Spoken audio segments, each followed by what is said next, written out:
પ્રકાશ એટલે ઓપ્ટિક્સ અને વિદ્યુત એટલે ઇલેક્ટ્રિકલ. પ્રકાશ અને વિદ્યુત, ઓપ્ટિક્સ અને ઇલેક્ટ્રિક બેયનું ભેગું સ્વરૂપ, એના દ્વારા જે ડાયોડ બને એ ડાયોડને કહેવાય ઓપ્ટો ઇલેક્ટ્રોનિક જંક્શન ડિવાઇસીસ. પછી પ્રકાશનો કેવો ઉપયોગ કરવો છે, કેવી રીતે ઉપયોગ કરવો છે, એ પ્રમાણેના જુદા જુદા પ્રકારો હોય. અહીંયા આપણે પહેલો ઉપયોગ છે એ ભણવાનો છે ફોટો ડાયોડ સ્વરૂપે. 3 પ્રકારના ડાયોડ છે ઓપ્ટો ઇલેક્ટ્રોનિક ડિવાઇસીસ. ત્રણેયની કાર્ય પદ્ધતિ એક જ સરખી આવે છે, પણ આપણે કોનો ઉપયોગ છે એ પ્રમાણે આપણે વાત કરવાની.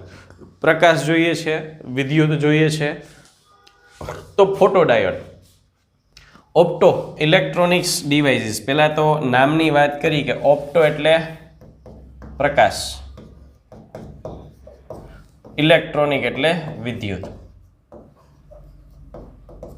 જંક્શનનું કામ શું? તો કે અહીંયા જે જંક્શન આપણે પીએન જંક્શન ડાયોડમાં બને છે એની એક બાજુ ઉર્જાનું સ્વરૂપ છે એ વિદ્યુત ઉર્જા છે અને બીજી બાજુ ઉર્જાનું સ્વરૂપ છે એ પ્રકાશ ઉર્જા છે. એટલે આ જે ડાયોડ છે એ બંને પ્રકારના રૂપાંતરણ કરવા છે. એ વિદ્યુતને પ્રકાશમાંય ફેરવી શકે અને પ્રકાશને વિદ્યુતમાંય ફેરવી શકે. આપણી જરૂરિયાત મુજબ આપણે એને વિદ્યુત આપીએ તો એ પ્રકાશ આપે, આપણે પ્રકાશ ઉર્જા આપીએ તો એ વિદ્યુત ઉર્જા આપે. એટલે ઓપ્ટો ઇલેક્ટ્રોનિક સંયુક્ત રીતે આવું નામ આપ્યું છે. એવા 3 ડાયોડ, એમાં પહેલું છે ફોટો ડાયોડ,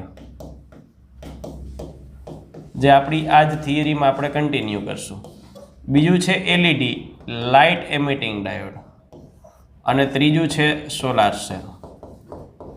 ફોટો ડાયોડ અને સોલાર સેલ બેયનું કાર્ય એક છે, કામ એક છે. રચનામાં જરૂરિયાત પ્રમાણે ફેરફાર આવે. કામ એક છે એટલે સોલાર સેલનું કામ આપણને ખબર છે. શું કરે છે? તો કે સૂર્યપ્રકાશ જે છે એનું વિદ્યુત ઉર્જામાં રૂપાંતરણ કરે છે. આજકાલ તો સોલાર રૂફટોપ સિસ્ટમ, ડોમેસ્ટિક ને કોમર્શિયલ નાના નાના મકાનો ઉપર એ બધી ઘણી બધી જગ્યાએ જોવા મળે છે solar panel. Same photo diode શું કરે છે? તો કે ફોટો ડાયોડ છે એ પ્રકાશનું ઉર્જામાં રૂપાંતરણ કરે, વિદ્યુતમાં રૂપાંતરણ કરે છે. અને એલઈડીની વાત કરીએ તો એલઈડી છે એ શું કરશે? તો કે વિદ્યુતનું પ્રકાશમાં રૂપાંતરણ કરે. એટલે આપણે પ્રકાશમાંથી વિદ્યુત જોઈએ છે કે વિદ્યુતમાંથી પ્રકાશ, એના ઉપરથી આનો ઉપયોગ નક્કી થાય. અહીંયા ખરેખર આપણે પ્રકાશ કે વિદ્યુત મેળવવાનો ઉપયોગ નથી કરતા, પણ એની મદદથી સેન્સર ડિવાઇસીસ, સ્માર્ટ ડિવાઇસીસ વાપરવાની વાત છે.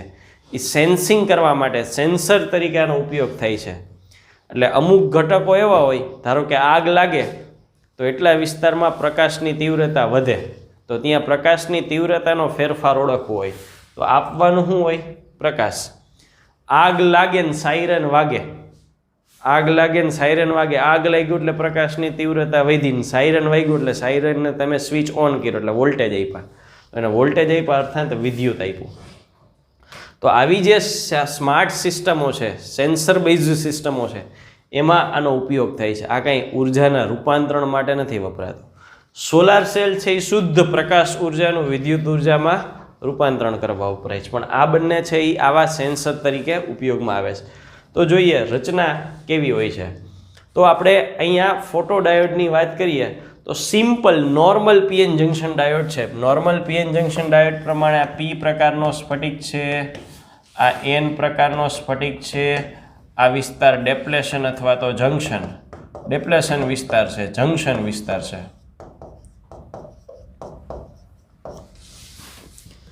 હવે આખા ડાયોડને એક સુરક્ષિત આવરણમાં આ રીતે પેક કરી દેવામાં આવે. એ પેક કરી દીધો, પણ જો અહીંયા જગ્યા ખુલ્લી રાખી, બરાબર. ફરીથી જો પેક કર્યો, પણ કેટલા ભાગમાં? તો કે પી અને એન પ્રકારનો સ્ફટિક પેક કર્યો, આટલો ભાગ ખુલ્લો રાખ્યો, એટલે અહીંયા બારી રાખી દીધી, વિન્ડો રાખી દીધી. શું કામ? તો કે જે કોઈ પણ પ્રકાશ આપાત થવાનો છે એ પ્રકાશ આપાત થવા માટેની જગ્યા રાખી. અહીંયા પ્રકાશ આપાત થશે, પ્રકાશ આપાત થાય એટલે જંક્શન વિસ્તારમાંના ઇલેક્ટ્રોન અને હોલના જોડકા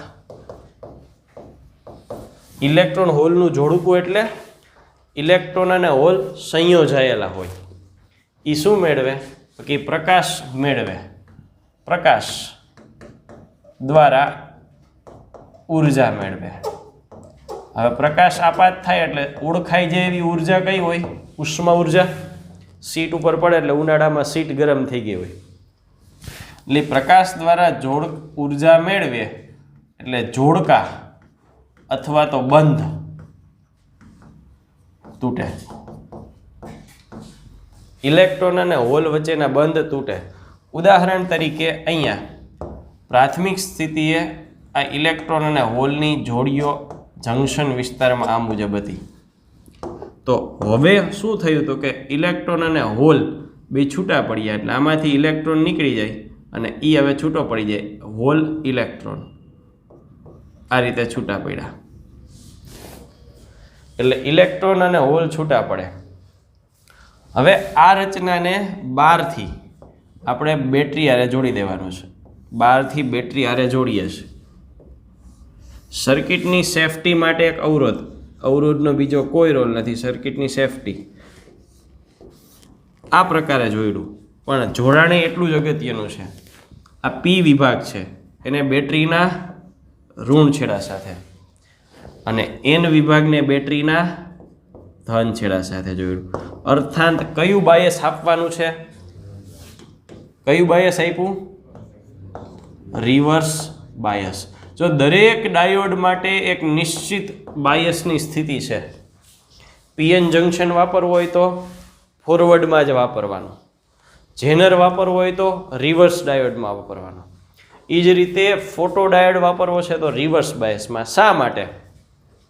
તો કે સામાન્ય સ્થિતિ હોય ત્યારે અહીંના હોલ આ તરફ જાય છે, અહીંના ઇલેક્ટ્રોન આ તરફ જાય છે. આ સામાન્ય સ્થિતિમાં વાત થઈ. તો એ રૂટીન પ્રવાહ વહે છે. આપણો હેતુ આ રૂટીન પ્રવાહ વહેવડાવવાનો છે જ નહીં. આપણો હેતુ આ રૂટીન પ્રવાહની જરૂરિયાત જ નથી. પીએન જંક્શન ડાયોડ થઈ ગયો તો આપણે એ જ પ્રવાહ જોઈએ છે જે પ્રકાશને કારણે ઉર્જા મેળવીને ઉત્પન્ન થયા છે. આ વિદ્યુત ભારો પ્રકાશને કારણે ઉર્જા મેળવા છે પછી બંધ તોડીને ઉત્પન્ન થયા છે. એટલે હવે શું થશે? તો કે ઋણ વિદ્યુત ભાર ધરાવતો છેડો જોડીએ છીએ એટલે અહીંયા શું થશે? તો કે હોલ અને ઇલેક્ટ્રોન છૂટા પડ્યા એમાં હોલ છે એ આ તરફ આવશે અને ઇલેક્ટ્રોન છે એ આ તરફ જશે. એટલે પરિણામી પ્રવાહ અહીંયા આઈ વહેશે. તો પરિપથમાં વહેતો પ્રવાહ આઈ કોનો છે? તો કે આઈ એટલે ઇલેક્ટ્રોન અને હોલ. પણ કયા ઇલેક્ટ્રોન અને હોલ? પ્રકાશને કારણે. આઈ એટલે તો કે પ્રકાશ ઉર્જા દ્વારા ઉદ્ભવેલા ઇલેક્ટ્રોન અને હોલનો પ્રવાહ. આપણે માત્ર એની અસર જ જોવી છે. જો આપાત પ્રકાશની તીવ્રતા વધે તો આપણને એ ખબર છે કે પ્રવાહ શું થાય? વધે. અર્થાત સમપ્રમાણમાં છે. આપાત પ્રકાશની તીવ્રતા ઘટે તો પ્રવાહ ઘટે. હવે અહીંયા કાંઈ આ સિલિકોન કે જર્મેનિયમથી આટલું થવાનું નથી. અહીંયા ગેલિયમ અને આર્સેનાઇડના સંયોજનો ઉમેરવા. આપણે ટેક્સ્ટબુકમાં એ પોઈન્ટ નથી એટલે આપણે ચર્ચા નહોતી કરી, પણ અહીંયા એના સંયોજન ફોટો સેન્સિટિવ દ્રવ્યો મટીરિયલ તરીકે અહીંયા ઉમેરવા પડે. જંક્શનમાં ગેલિયમ આર્સેનાઇડને ઉમેરવા પડે. 14.2માં આપણે વાત કરી હતી કેટલા દ્રવ્યો બીજા આ તરીકે કામ કરે. Cadmium selenide, CdSc, gallium arsenide. 14.2 topic જે આપણે વિડીયો ફોર્મેટમાં મોકલેલો છે. તો આવા બધા દ્રવ્યો છે એ ફોટો સેન્સિટિવ દ્રવ્ય છે. એને અહીંયા જંક્શનમાં એડિશનલી ઉમેરેલા હોય, કાંઈ સીધો પીએન જંક્શન ડાયોડ છે નહીં. એટલે એ જે બંધ તૂટે એને અનુરૂપ ઉર્જા વહે. આ ટેમ્પરેચર સેન્સર તરીકે કામ કરે. હમણાં જ મેં ઉદાહરણ આપ્યું કે જ્યારે કોઈ પણ વિસ્તારમાં આગ લાગે ત્યારે અગ્નિની જ્વાળાઓ પુષ્કળ પ્રમાણમાં પ્રકાશ ઉર્જા ઉત્પન્ન કરે. એ પ્રકાશ આની ઉપર પડે એટલે આમાંથી ઇલેક્ટ્રોન હોલની જોડીઓ તૂટે. હવે પ્રકાશ પડતો જ ન હોય જોડીઓ તૂટે જ નહીં, તો આ પ્રવાહ વહે જ નહીં. હવે અહીંયા શું કર્યું હોય તો કે અહીંયા સાઈડમાં આની સાથે લાઉડ સ્પીકર જોડી દીધું હોય.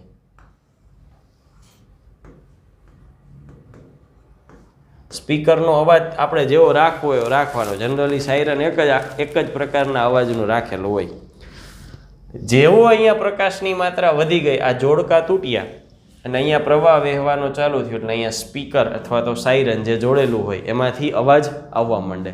એટલે ડિટેક્ટર તરીકે ઉપયોગ કરવાની વાત છે. પછી આ જ જોડી આપણે મોલમાં જઈએ છીએ. મોલમાં જઈએ તો ઉપર ઓલું કાઉન્ટર હોય છે, આપણે એન્ટર થાય એટલે આંકડા વધે. તો એ કાઉન્ટર પણ એક પ્રકારનો ફોટો ડાયોડ અને એલઈડી, એ બે ડાયોડ ભેગા કરીને બનાવેલી સંરચના છે. એક બાજુ એલઈડી હોય ને એક બાજુ ફોટો ડાયોડ હોય. એલઈડી છે એ શું કરે છે? વિદ્યુતનું પ્રકાશમાં રૂપાંતરણ કરે. ફોટો ડાયોડ છે એ પ્રકાશનું વિદ્યુતમાં. એટલે એલઈડીમાંથી જે પ્રકાશ નીકળે એ ફોટો ડાયોડમાં પડતો હોય. ફોટો ડાયોડમાં પડતો બંધ થાય ને એટલે કાઉન્ટર વધે. વળી તમે પસાર થઈ જાઓ એટલે પાછું એનું થાય. ખરેખર આવું જ છે. એ કરવું હોય તો શું કરાય તો કે ધ્યાનથી આપણે જ્યાં નીકળીની ફ્રેમને જોવાય. નાનકડી એમથી એલઈડી જેવી આપણે ટીવીના રિમોટમાં જે આગળ દેખાય ને એવડી જ એલઈડી જેવી લાઇટ જ હશે. એ જોઈ લેવાનું કે આમાં ક્યાં લગાડેલી છે. જનરલી આડા બારડામાં ઊભી પાટ હોય ને એમાં લગાડેલી હશે. પછી અંદર નહીં જવાનું, ખબર પડે ને કે અહીંયા લગાડેલી, હાથથી ખાલી આમ કરવાનું. જેટલી વાર કરશો ને એટલી વાર ઉપર ડિજિટ વધતા જશે. એને તો ખાલી જ થાય કે વચ્ચે કોઈ આવ્યો એટલે આડો આવી ગયો એટલે અહીંયા ફોટો ડાયોડ સુધી પ્રકાશ પહોંચી શકશે નહીં પહોંચે એટલે વધારો કરશે. એટલે એને આટલી જ ખબર પડે. તમે આવું 15 વખત કરો તો 15 આંકડા વધારી દે. માણા જાય કે ન જાય, આંકડા વધતા જાય. એટલે આ રીતે ફોટો ડાયોડ છે એ પ્રકાશનું વિદ્યુતમાં રૂપાંતરણ કરે છે. અહીંયા જંક્શનમાં ખાલી માત્ર સિલિકોન કે જર્મેનિયમ નથી હોતું, પણ photo sensitive material, gallium arsenide, cadmium selenide, phosphate આવા સંયોજનો જે પ્રકાશ ઉર્જા પ્રત્યે વધારે સંવેદના ધરાવે છે એવા દ્રવ્યો અહીંયા વાપરેલા હોય છે. અને ફરજિયાત ફોટો ડાયોડ તરીકે વાપરવો હોય ત્યારે બાયસ કયું રાખવાનું છે? રિવર્સ બાયસ રાખવાની વાત આવી એટલે આપણે એની લાક્ષણિકતા જોઈ કે કઈ રીતે એમાં વોલ્ટેજ અને પ્રવાહ વહે છે.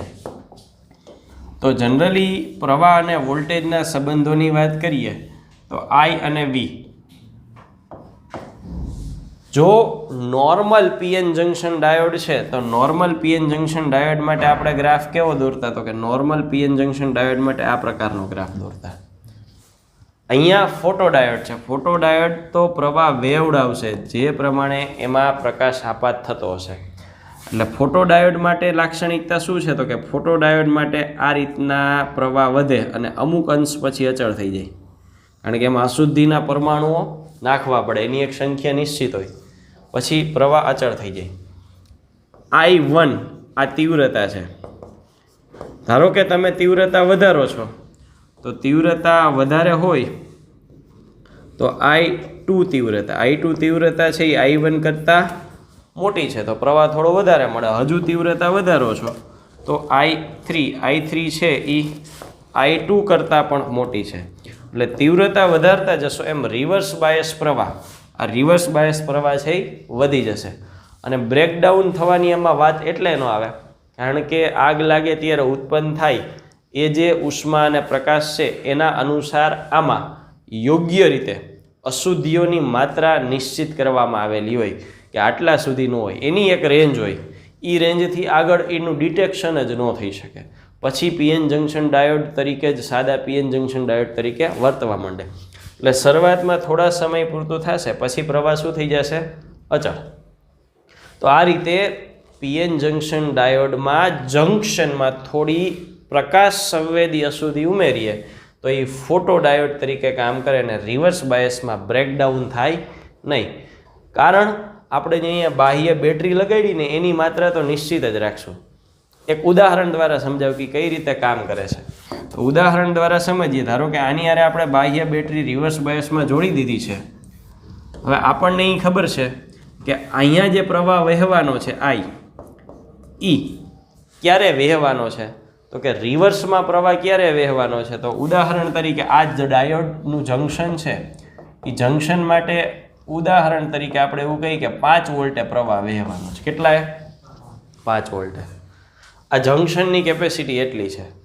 હવે આ 5 વોલ્ટે વહેવાનું હોય ને તો આને પહેલેથી એક એવા આંકડા તરીકે સેટ કરી દેવામાં આવે. ઉદાહરણ તરીકે આને કેટલું કર્યું?